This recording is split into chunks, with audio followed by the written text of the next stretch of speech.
श्रोता प्रेमियों, मैं राम सागर शास्त्री आप लोगों के समक्ष एक प्रसंग रखने जा रहा हूं। शिव भक्त चंड भील की कथा। देखिए, पांचाल नगर में किसी समय नृपसिंह केतु का शासन था।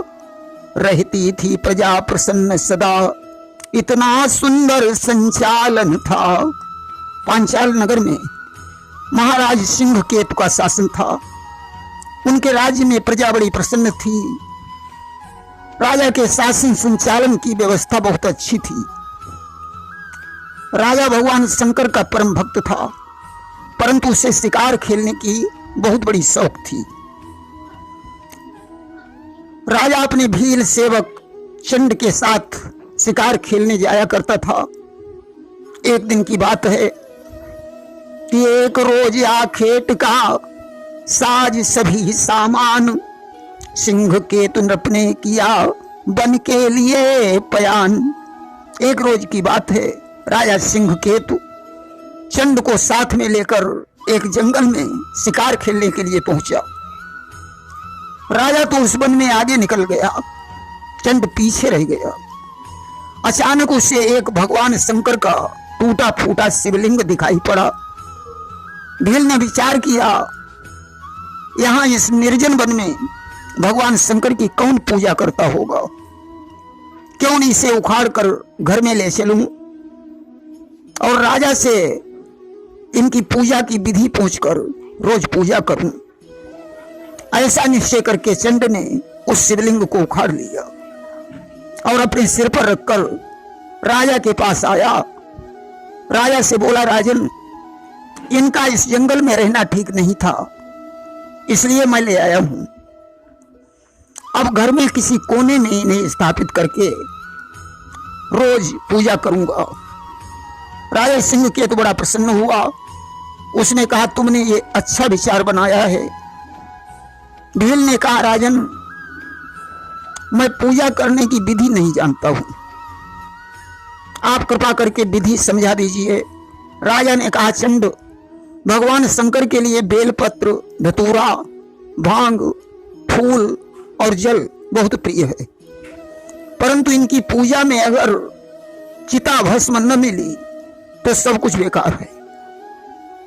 भस्म का लेप करने से शिव बहुत अधिक प्रसन्न होते हैं, क्योंकि भगवान शंकर हमेशा चिता की राख अपने शरीर पर मलते हैं। इसलिए तुम रोज चिता भस्म मला करना। आज राजा के सहित चंड वापस लौटा और अपने घर आकर वह शिवलिंग घर के एक कोने में स्थापित कर दी। इसके बाद शमशान में पहुंचा और वहां से चिता भस्म ले आया और विधिवत भगवान शंकर की पूजा करने लगा। अब तो उसकी पत्नी को भी श्रद्धा उत्पन्न हो गई। दोनों शिव भक्ति में मग्न हो गए। एक दिन की बात है, चंड चिता भस्म लेने शमशान में पहुंचा, परंतु वर्षा होने के कारण उसे चिता भस्म नहीं मिली। अब तो चंड चिंता में डूब गया। आज भगवान शंकर की पूजा कैसे होगी, चिता भस्म तो मिली ही नहीं।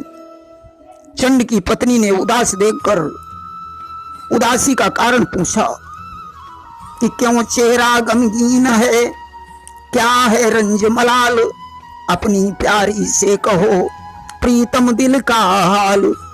चंड ने कहा, प्रिय, क्या बताऊं, आज मैं शमशान पर गया, परंतु वर्षा के कारण सारी चिताएं धुल चुकी हैं, कहीं चिता भस्म ही नहीं मिली।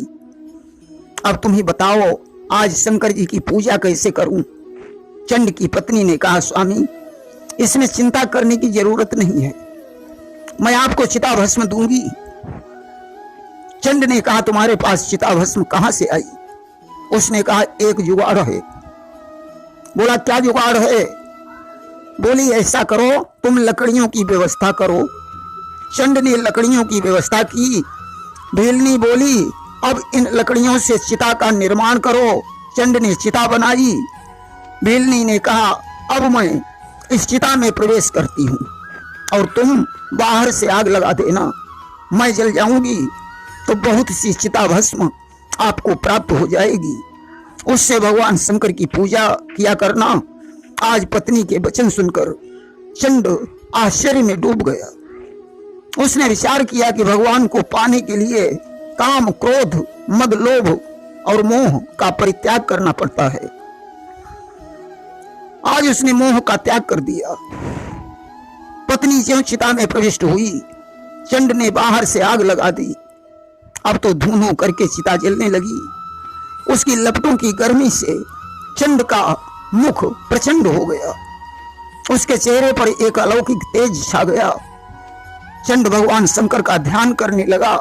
अचानक चिता बुझ गई और चंड ने अपनी आंखों से देखा भगवान शंकर उसकी पत्नी को अपनी गोद में लिए हुए चिता के ऊपर खड़े हैं। प्रेम से बोलिए शंकर भगवान की जय।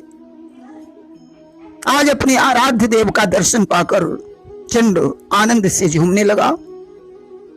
भगवान शंकर ने कहा, चंड, तुमने निष्कपट भाव से माया मोह का विसर्जन करके मेरी पूजा की है, इसलिए पत्नी समेत तुम मेरे लोक में निवास करोगे। आज भगवान शंकर की कृपा से नंदी महाराज वहां प्रकट हो गए। शिव ने दोनों को नंदी पर बैठाया और कैलाश पर्वत पर लेकर चले गए। चंड अपनी भक्ति से कैलाश पर्वत पर पहुंच गया और शिव के सानिध्य से उन दोनों का मोक्ष हो गया। प्रेम से बोलिए भक्त और उनके भगवान की जय।